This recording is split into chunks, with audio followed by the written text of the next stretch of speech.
So it's been another kind of interesting sort of few weeks since I talked about this. Over a year ago now, I started a process of selling off bits of gears. Basically, I lived in a fairly small house, like a 2-bedroom house. And at the time, Leanna, my wife, had just started her business. The house was kind of getting, filled up with stuff. And I had my room for music stuff. And then I also started putting some stuff in the living room. And there were like boxes appearing over the place. And each time that I brought in a new piece of gear or whatever, that legitimately I could say, I buy quite a lot of this stuff for the channel and to try this stuff out. It was causing her more anxiety and stuff like that, because it was like, well, we don't have space for what you've already got. Why are you buying more stuff? Since then, we got married and stuff, and I've actually started listening to her, and I think got a little bit more of a sense for some of this stuff, and also, been listening to people like Keith from 5 Watt World, who talk about getting the most music from the least amount of gear, and these sorts of principles of minimalism, or maybe just not hoarding and maybe not having excess. I've now got to the stage where over sort of the year and a bit, I've sold over £40,000 worth of gear, which is pretty insane. And I don't really have, and certainly haven't had in the past, that the sort of money that I thought would have led me to a habit which cost me that amount of money. The really cool thing about buying music gear secondhand is that essentially once you've sold it, generally you don't lose too much money. If I'd bought a lot of that stuff new, I think I'd, have lost quite a chunk of money.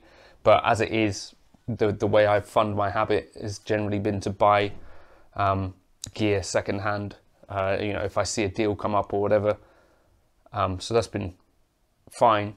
But yeah, if you had a drinking habit or a habit for expensive cars, you can't really get that money back. So that's one of the benefits of gear, I think. I heard a really cool approach to some of this, and this was from a guy in the comments who had said, I don't buy a piece of gear unless I'm going to keep it. I never sell gear.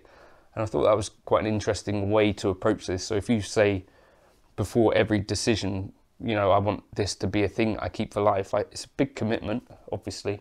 Then maybe you would make slightly different decisions when you're buying stuff.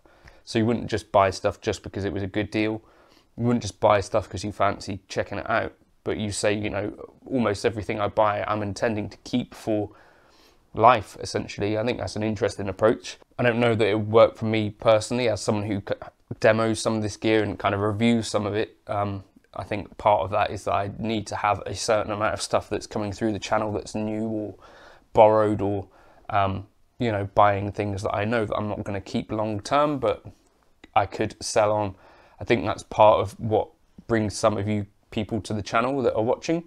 Leave comments below about what you actually watch the channel for, if you wouldn't mind. Presumably a lot of it is for the bird-based comedy. But yeah, it turns out that a good chunk of the money that I had come back was tied up in pedals, and you may or may not know from the channel that I don't use a ton of pedals. I tend to use like modeling gear, so that was quite a chunk of money. Like over the years I'd kind of bought pedals and thought, yeah, I'd like to try that out, whether it's a Klon KTR or a Klon KTR or a Klon KTR, pedals that you try and you think I'd like to try that, or Strymon Big Sky or Strymon Timeline, all these sorts of pedals which, yes, they're great pedals and stuff, but realistically, I'm not going to put together a board and use all these things often, if maybe ever. So there was a whole bunch of pedals in like a cupboard, and I need to do another kind of pedal sell-off, I think. And then I'd sold off quite a lot of guitars, like a Fender Custom Shop, a PRS DGT that I was just never going to play, bits and pieces. And then amps as well. I've tried some amps over the years and thought, these are really cool things to try. And even recently, things like the Orange Rockaverb I really liked, the Cornford Carrera I really liked, and it was great to get an opportunity to try these things. But I've kind of discovered that what I've got is kind of what works really well for me anyway. So I did have a Mesa Boogie Lone Star, and I sold that because it was very heavy and bought a head version instead. Of course, I don't use the head version much either, but it's kind of a nice to have. So I don't know, we're now at the stage where I did sell, or I'm in the process of selling one of the K-lines, because I have a few K-lines, and realistically maybe someone else should have one of those just so that they get to experience that, and maybe another K-line will go to a new home. But that's where we're at the moment, is kind of trying to get to the stage where there's not too much duplication and there's not kind of just gear for the sake of having gear.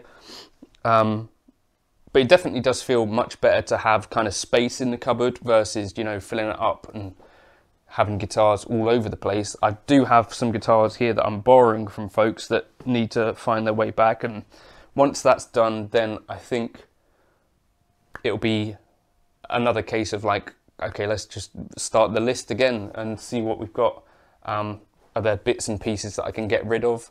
And I think it's going to sort of be getting to the stage where I try to think about this kind of one in, one out policy, where each guitar that comes in, probably I want to think about, well, is there something else that could go in its place instead? I think that's quite a good approach to this stuff as well. I've managed to avoid some expensive purchases. So for instance, I was looking at ES335s, but luckily in the middle of filming the comparisons between the Greco and the Gibson, I picked up the Sire, and the Sire was good enough for me, so that's kind of a good thing. There was a crazy expensive Gibson Les Paul that came up, and I've been looking at other Les Pauls, but comparing this one here to David Beebe's and with the new Monty's underspun paths in it, I actually really did get on with this guitar very well. So I think this is probably the Les Paul for me now. That's done. I'm not going to go out and buy a Murphy's Lab or anything like that. You know, it's a specialist instrument anyway, and that one looks pretty much how I want it to look, plays how I want it to play, so I can find contentment in that. I've got a jazz guitar that has killed the gas for jazz guitars, the Gibson ES165. So it's just a case now of trying to be more sensible, I think. I've put up that Reverb affiliate link, so the idea with that is that if you're succumbing to gas, like we sometimes do, you could use that, and I get a tiny bit of kickback from that from Reverb if you do choose to use that.